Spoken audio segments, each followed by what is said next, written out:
কিরে মামু, তোর চাপা চুপা ভেঙে গেছে কে ভাই? ভাই তুই আগে না কত সুন্দর লাদুস টুদুস ছিলি লালার কাছে, তোর চাপা চুপা ভেঙে গেছে বিয়ের 4 মাসে। কি হয়েছে নাকি বলতো একটু? মানে ভাই তোর বউ এসে, এই যে দ্বিতীয় বউ এসে এইসব এইসব মানে বিভিন্ন কথাবার্তা কয়াকে বেড়াইতেছে, মানে পাইছিসটা কি ভাই তুই? ভাই এতদিন মানুষজন কমেন্টে লিখতেছে, এতদিন আলিপ লায়লা দেখতাম, এর ফলে লায়লা মামুন দেখলাম, এখন আমরা কি দেখতেছি? মামুন মোহনা। আচ্ছা, এই যে মোহনা নামের মেয়েটা সম্পর্কে অনেক কিছু জানলাম এতদিন, অনেক তথ্য গোপন ছিল। আচ্ছা এই বেটা, তোর কি খালি এমন মেয়েই পছন্দ? তোর উদ্দেশ্য কি? এখন আমি আজকে এক ফোঁটা মামুনরে ভালো বলবো না আমি। ওই মোহনার কথা বাদ দেন, মামুনরে আমি ভালো বলবো না।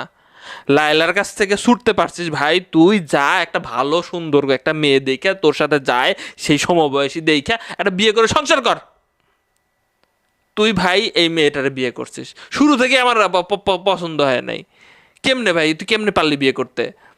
তুই বিয়ে করে ফেললি, বিয়ে করার পরে তারপরে সংসার হলো 4 মাস, হঠাৎ করে এসে তোর বউ এসে তুই এসে যোগাযোগ মাধ্যমে কি করা শুরু করছিস। লায়লা আজকে সবচেয়ে বেশি খুশি, ও মানে মিষ্টি বিলাইতেছে। লায়লা সেদিন যে বদদোয়া দিছিল পুরাটা লেগে গেছে, পুরাটা লেগে গেছে, তোর কপালে শনি আছে ভাই। মোহনার কিছু কথা শুনলাম, মামুনের দ্বিতীয় স্ত্রী মানে মামুনের বিরুদ্ধে অভিযোগ যে মামুন আমার কাছ থেকে 40-45 লক্ষ টাকার মতো নিয়েছে, এমন ব্যাপার স্যাপার কিছু কিছু জায়গায় দেখলাম। এরপরে মামুন লাস্ট গ্যাঞ্জামটা লাগছে, মামুন যমুনায় না কোথায় যেন একটা দোকান নিতে চাইছে। তো কত টাকা দিবে? টাকা দিতে দিতে ভাই একজনের সব নাকি শেষ। তবে ঠিকমতো খাওয়ায় নাই বেচারিটারে, ঠিকমতো খাওয়ায় নাই, চেহারা শুরুতে একদম শুকায় গেছে। 4 মাসে শান্তি পায় নাই, বোঝা গেছে বিষয়টা। কিছু ভিডিও ফুটেজও আছে, দেখবেন যে মোহনার কিন্তু কিছু ভিডিও ফুটেজও দেখাচ্ছে যে মামুন আচ্ছা হারে উত্তম মাধ্যম দিছে, দেখা যাইতেছে। মানে ওর এই অভ্যাস আছে উত্তম মাধ্যম দেওয়ার। ওই যে লায়লা আপার যে অবস্থা করছিল এরও করছে, মাঝে মধ্যে করছে। কতদিন সহ্য করবে? এটাও সঠিক কথা। ভাই এই বয়সে তুই দেখালি কি ভাই? তুই কোথা থেকে উঠে আসলি, কোথায় দেখালি? এই মোহনা নাকি ডিভোর্সি, এদের নাকি এর আগে 1 বছরের সম্পর্ক ছিল, ডিভোর্সি। এরপরে মামুন তাকে বিভিন্ন সময় বুঝাইছে, বুঝানোর পরে আবার মামুন বলতেছে যে মাঝে নাকি তার ইয়ার কাছেও চলে যাইতো, তো বুঝে টুঝে সে বিয়ে করছে।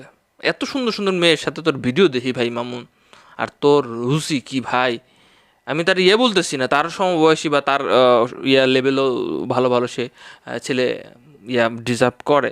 আমি মোহনার কথা বলতেছি, কিন্তু মামুনের কথা আমি বলতেছি যে আসলের উদ্দেশ্য কি? আর উদ্দেশ্য মনে হয় টাকা পয়সা, নাহলে এইসব ক্যাটাগরিতে সে যায় কেন বারবার? ও আসলেও অতটা ভালো না। আমি যেটা এখন আজকে কিছু মন্তব্য দেখলাম, মামুনের কিছু মন্তব্য দেখলাম যে কি উমরা করতে গেছে, সেখানে গিয়ে চাইছে। উমরার পরে কি ভিডিওগুলো করছিস ভাই তুই? তখনই মানুষের সন্দেহ হয়েছে যে তুই উমরা করতে গেছিস না টিকটক ভিডিও বানাইতে গেছিস। মিউজিক, মিউজিক খুব ভালো জিনিস, সমর্থন করে। ওই উমরা করে লাভ আছে? মামুন সম্পর্কে এক লাইন লিখে যান।